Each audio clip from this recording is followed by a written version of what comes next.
Assalamualaikum warahmatullahi wabarakatuh. Let me introduce myself. My name is Munif Ansori, NPM 2241117. Baik, di sini saya akan menjelaskan tentang ruang lingkup manajemen keuangan. Yang pertama, mengapa manajemen keuangan itu penting?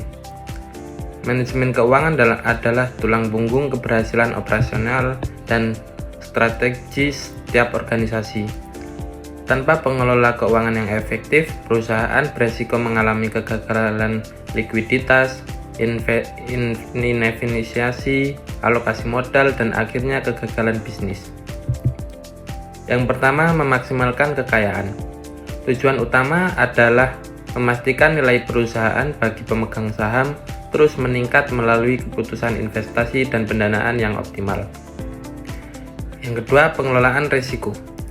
Mengidentifikasi, menganalisis, dan memitigasi risiko keuangan seperti risiko pasar, kredit, dan likuiditas untuk melindungi aset perusahaan. Yang ketiga, peningkatan efisiensi. Memastikan penggunaan sumber daya keuangan yang paling efisien, menghindari pemborosan, dan mengoptimalkan biaya operasional. Tujuan manajemen keuangan bergerak melalui kadar pembukuan. Ia berfokus pada penciptaan nilai jangka panjang bagi perusahaan dan para pemangku kepemimpinan. Profitabilitas. Memastikan perusahaan menghasilkan pendapatan yang cukup untuk menutupi biaya dan menghasilkan laba yang memuaskan. Ini melibatkan analisis biaya dan penetapan harga. Yang selanjutnya, solvabilitas. Memastikan perusahaan memiliki aset yang cukup untuk menutupi semua kewajiban jangka panjangnya. Solvabilitas menunjukkan kelangsungan hidup jangka panjang. Yang selanjutnya, likuiditas. Menjaga kemampuan perusahaan untuk memenuhi kewajiban jangka pendeknya saat jatuh tempo. Ini penting untuk menjaga kelancaran operasional harian. Yang selanjutnya, fungsi-fungsi kunci manajemen keuangan. Ruang lingkup manajemen keuangan dapat dikategorikan menjadi 3 fungsi pengambilan keputusan utama yang saling terkait dan mendukung tujuan strategis perusahaan. Yang pertama, keputusan investasi. Penentuan alokasi dana ke berbagai aset, baik aset tetap, proyek jangka panjang maupun aset lancar modal kerja. Yang kedua, keputusan pendanaan. Penentuan sumber pendanaan yang optimal, utang versus modal sendiri, dan struktur modal terbaik. Yang ketiga, keputusan dividen. Penentuan berapa banyak laba yang harus dibagikan kepada pemegang saham dan berapa banyak yang diinvestasikan kembali. Yang selanjutnya, keputusan investasi menumbuhkan aset perusahaan. Keputusan investasi sering disebut penganggaran modal. Capital budgeting adalah proses krusial dalam memilih proyek atau aset yang akan menghasilkan keuntungan masa depan.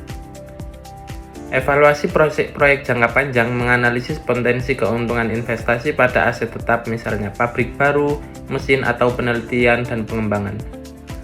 Kriteria keputusan menggunakan teknik seperti net present value, internal rate of return, dan payback period untuk menilai kelayakan investasi. Manajemen modal kerja mengelola aset lancar, kas, piutang, persediaan, dan kewajiban lancar. Keputusan ini berdampak langsung pada likuiditas harian perusahaan.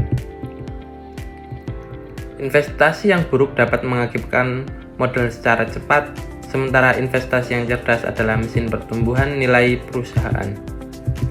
Keputusan pendanaan. Sumber modal untuk pertumbuhan. Keputusan pendanaan berkaitan dengan bagaimana perusahaan harus membiayai aset dan operasi bisnisnya. Pilihan antara utang dan ekuitas. Yang pertama, pendanaan utang. Pinjaman dari bank, obligasi, atau sumber utang lainnya menawarkan manfaat penghematan pajak, tetapi membawa risiko bunga dan gagal bayar. Yang kedua, pendanaan ekuitas. Modal yang berasal dari saham, biasa laba ditahan, atau investasi pemilik tidak ada kewajiban pembayaran tetap, tetapi berpotensi mendilusi kepemilikan. Yang selanjutnya, struktur modal optimal. Tujuan adalah menentukan atau kombinasi utang dan ekuitas yang meminimalkan biaya modal rata-rata tertimbang dan memaksimalkan nilai pasar perusahaan. Pemilihan sumber modal harus sejalan dengan kebutuhan investasi dan toleransi risiko perusahaan. Thank you. Wassalamualaikum warahmatullahi wabarakatuh.